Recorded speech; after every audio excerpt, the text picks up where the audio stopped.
let's look at finding the area between two values. So we have between negative 1.13, so a negative 1.13 is over here, and a positive 2.02 is over here. And I want between these two numbers. So I'm going to shade between.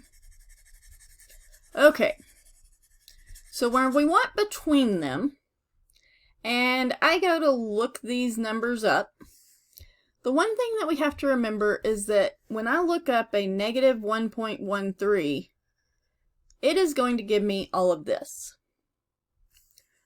Whenever I look up the 2.02, it's going to give me from here to here.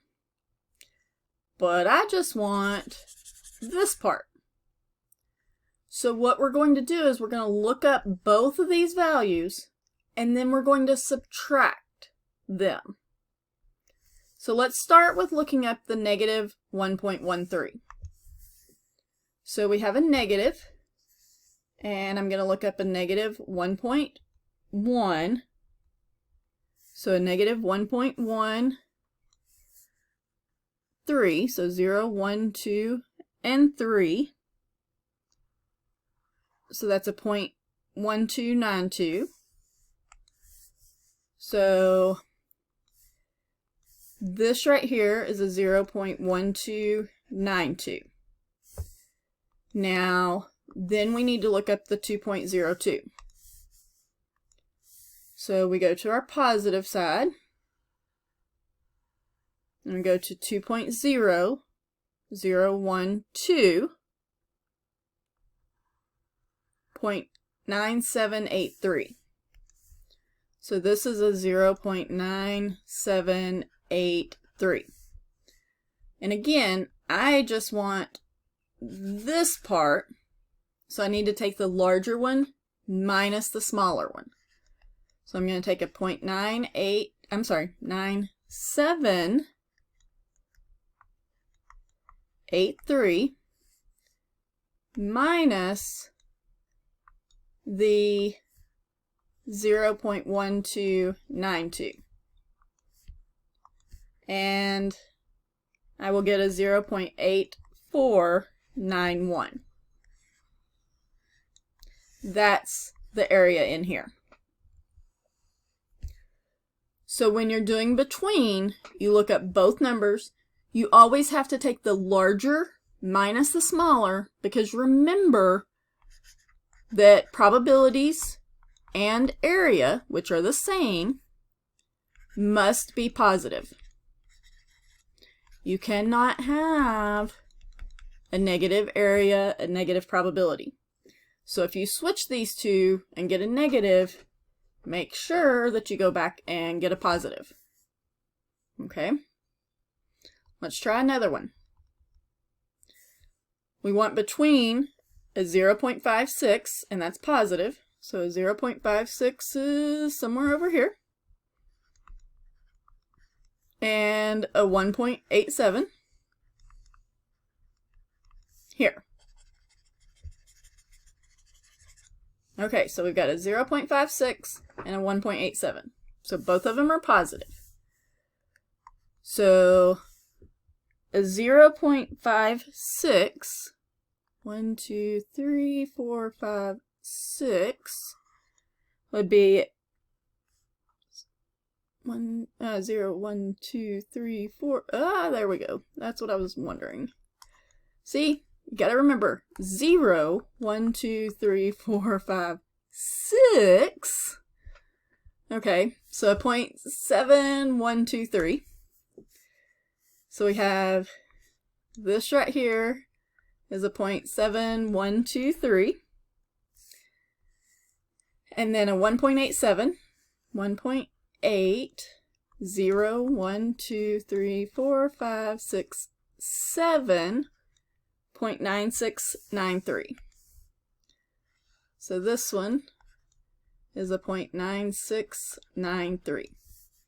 So we're going to take 0.9693 minus a 0.7123, and that's going to equal a 0.2570.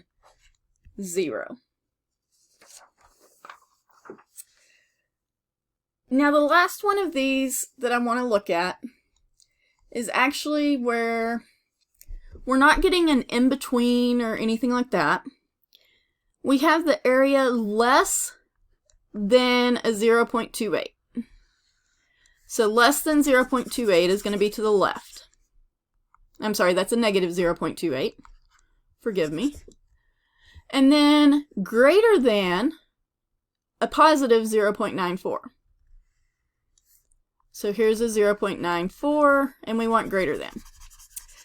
So we have two separate areas here. We have this one on the left, and we have this one on the right. What we actually have to do here is we're actually going to have to find this area, find this area, and then combine them. So we'll have to do some addition at the end. But we also have to figure out how to do this on the right-hand side. Now again, remember, you have two different options to find this on the right-hand side. Let's start with finding the left-hand side, a negative 0.28. That one's kind of nice. Let's go up to the negatives. Negative 0.28, negative 0.2, go all the way across to the 8. That's going to be a 0.3897. So this area is a 0.3897. We know we have that. Then we have the 0.94. And it's a positive. So if I look up a positive 0.094, I'm sorry, 0.94, here's 0.9, 0, 1, 2, 3, 4. That gives me a 0.8264. So that means that all of this is a 0.8264. So this area is going to be 1 minus that, which will give me a 0.1736. So these two areas combined will be a 0.3897 plus a 0.1736. So that would be a 0.5633. So if you have the outside parts shaded, you're going to have to find the areas separately and then add. So this one's a little bit different. We want to cut out that middle part is what we're doing. Okay? So try a few of all of these and then let me know if you have questions.